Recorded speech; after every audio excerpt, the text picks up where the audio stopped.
안녕하세요. 용과장입니다. 오늘은 지난 시간에 이어서 중견기업에서 어떤 일을 했고, 그리고 대기업으로, 첫 번째 대기업으로 어떻게 갔는지 간단하게 말씀드리도록 하겠습니다. 우선, 우선 지난번에 말씀드린 것처럼 중견기업의 신입으로 이제 입사를 하게 됩니다. 그래서 거기서 이제 공장 정기 업무를 하게 돼요. 근데 되게 공장 전기 업무라는 게 처음에 좀 잘 모르잖아요. 사실 정보도 별로 없고, 이제 보통 이제 전기 자격증이나 전기 업무 하면 이제 공기업이나 이제 건설사는 이제 어느 정도 알고, 아니면 좀 설계회사 정도까지는 그런 대략적으로 좀 감이 오는데, 공장 전기 업무는 뭐지? 되게 막연한 감이 있었어요. 그래서 공장 전기 업무를 좀 이렇게 찾아보면, 그럼 보통 이제 시설 관리하시는 그런 분들이 이제 많이 정보를 공유해 주시니까, 그럼 나는 저기 공장 가가지고 내가 저기 판내 점검하고 직접 작업하고 이런 건가? 뭐 아니면 뭐 다른 그런 업체에 대해서 어떻게 현업으로 어떻게 가야 되는 거지? 그래서 무슨 일 해야 되는 거지에 대한 막연한 그런 두려움이 있었는데, 결론은 제가 다녔던 곳은 두 개로 크게 나뉩니다. 첫 번째 유지 보수, 그리고 증설 쪽하고 기타 나뉘고요. 그리고 유지보수 같은 경우는 여기도 각 회사가 있습니다. 여기는 이제 회사, 여기는 이제 여가 좀 공사 회사예요. 공사를 하는 회사. 이 회사는 이제 시설관리 회사라고 보시면 될 거예요. 시설관리.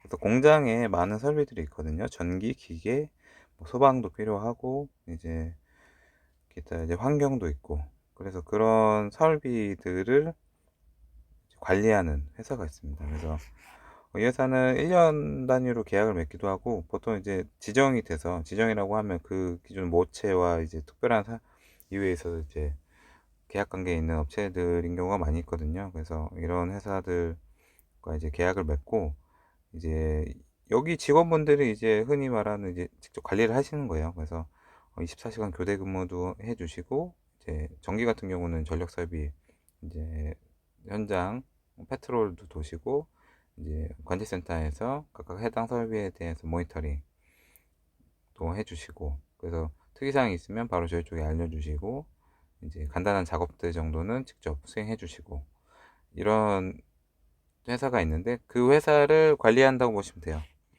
여기 관리라는 말은 뭐 이제 좀 포괄적이긴 한데, 이제 예를 들어 오전에 아침에 매일 현장 가서 미팅하고, 뭐 그 전날에 특이사항이 있는지 없는지 저희 쪽에 얘기해 주시고, 그리고 또 이제 예산이 필요한 경우 있거든요. 여기 예산은 이제 뭐 소소하게 문제가 있는 것들을 뭐 교체하거나, 아니면 뭐 간단간단한 그 또 이 시설, 직접 그 시설에 관련된 업체들이 또 있어요. 각각 업체들 또 있습니다. 거기를 이제 불러서 점검하고 하는 거에 대해서 이제 저희 쪽에서 승인해 주면 수행을 해 주시고, 이렇게 큰 틀에서는 그냥 운영이라고 보시면 돼요. 공장 운영 관련해서 전기 업무를 하게 되고, 그 전기 업무는 저희가 직접 가서 그 설비를 보는 건 아니고, 유지보수하는 회사가 있고, 그 회사와의 이제 미팅을 통해서 그 회사 직원분들이 그걸 수행한 겁니다.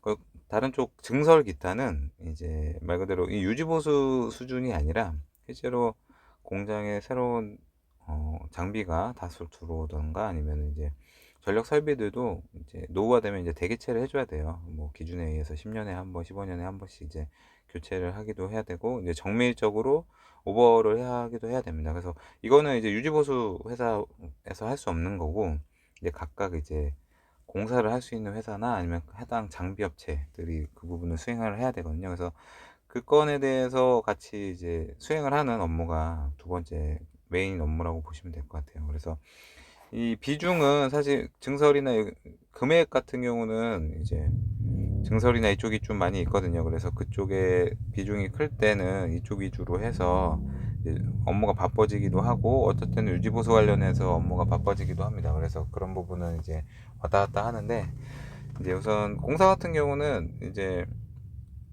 보통 여기 시설 관리 회사도 그 단가가 매겨져 있지만 공사 같은 경우도 그런 경우가 있어요. 예를 들면은 이제 반도체 현장이다 보니까 일반적이지 않고, 그래서 한 뭐 저희 같은 경우는 1억 이하는 거기를 좀 주력으로 하는 업체에 이제 수의 계약을 줬죠. 그래서 수의를 줬습니다. 수의를 통해서 이제 지정해서 그 건이 나오면 그거에 대해서 현장 확인하고 견적 받고 수행하고 다시 정산하고 이렇게 진행을 했고, 이제 1억 이하가 아닌 1억 이상 좀 규모가 커지면 해당 업체가 아니라 이제 구매팀에서, 그러니까 저희가 추천하는 업체랑 이제 구매 쪽에서 추천하는 업체들에서 경쟁 입찰을 해서 업체를 선정합니다. 업체를 선정해서 이 업체가 저희가 계획한 증설 관련해서 전기 공사를 수행을 하고, 이제 그에 따라 잘 완료가 되면 저희가 정산을 진행하는 그런 구조로 이제 업무를 수행한다고 보시면 될 것 같아요. 그래서 아까 말씀드린 것처럼 이 비중은 왔다 갔다 합니다. 어쩔 때는 유지보수가 바쁠 때도 있고, 어쩔 때는 증설이나 기타가 바쁠 때도 있고, 이제 그 부분에 대해서는 이제 뭐 공장이나 시장 상황에 따라 틀리고요. 그리고 요 큰 두 개가 있지만 그 외의 업무는 이제 아무래도 이제 직접 설비를 운영하시는 게 아니기 때문에 이제 기본적인 공통 업무가 있어요. 그러면은 이제 전략도 전략, 그 KPI도 하셔야 되고, 이제 예산 관리도 하셔야 되고, 이제 기타 이제 뭐 장비 관리는 이거는 이제 이력 관리죠. 이력 관리도 하시고, 그리고 기타 뭐 이제 이 회사마다 다르지만 부수적인 업무들이 쭉 있어요. 그래서 이와 관련해서 뭐 자체적으로 팀에서 해야 되는 업무도 있고 또 많습니다. 그래서 주로 전기 업무를 하면 이제 유지보수 쪽 주 업무가 있고, 유지보수 쪽 두 번째는 증설이나 기타 장비나 이런 오버홀 같은 거에서 생기는 업무가 있고, 그리고 나머지는 이제 회사 업무 중에서 이제 기타 업무에 대해서 진행한다고 보시면 될 것 같아요. 이 기타는 이제 다양한 이제 회사마다의 특성에 맞게 이제 뭐 전략이나 예산 관리 장비도 있고, 뭐 그때그때만 스파성으로 일하는 게 있고, 그리고 네 번째가 이제 장애 대응이라고 보시면 될 것 같아요. 이게 너무 힘든데, 장애 대응은 기본적인 운명인 것 같습니다. 이제 전기 업무를 하시면 뭐 건설이나 신축 공사를 하는 데가 아닌 이상 설비를 운영하는 데에서는 사실 장애 대응이 제일 중요한 것 중에 하나고요. 유지보수 쪽 설비 쪽에 문제가 생겼을 때 그 장애를 처리하는 프로세스를 수립하고 그거에 대해서 처리하는 일. 실제로 그렇게 발생이 되면 이제 그 프로세스에 따라서 이제 보고도 하고 빨리 업체 불러서 처리하고, 이런 큰 틀이 있고, 증설 기타도 장애 대응이 있을 수 있어요. 여기는 이제 안전사고의 위험이 있기 때문에 그런 안전사고 관련해서 이제 만약에 사고가 나거나 아니면 증설인데 기존 설비 쪽에 영향을 줘서 이제 문제가 발생되는 경우도 있거든요.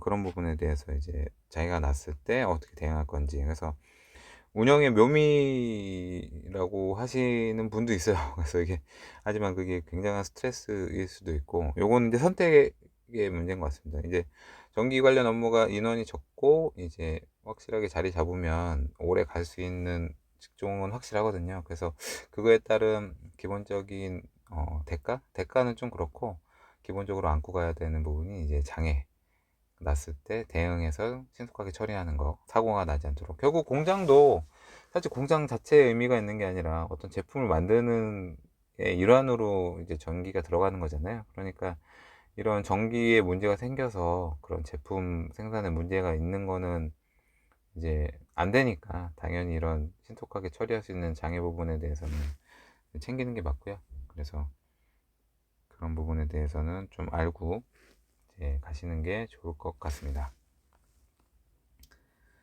그럼 더 마지막에 이어서 이런 업무를 제가 한 7년 했어요. 7년.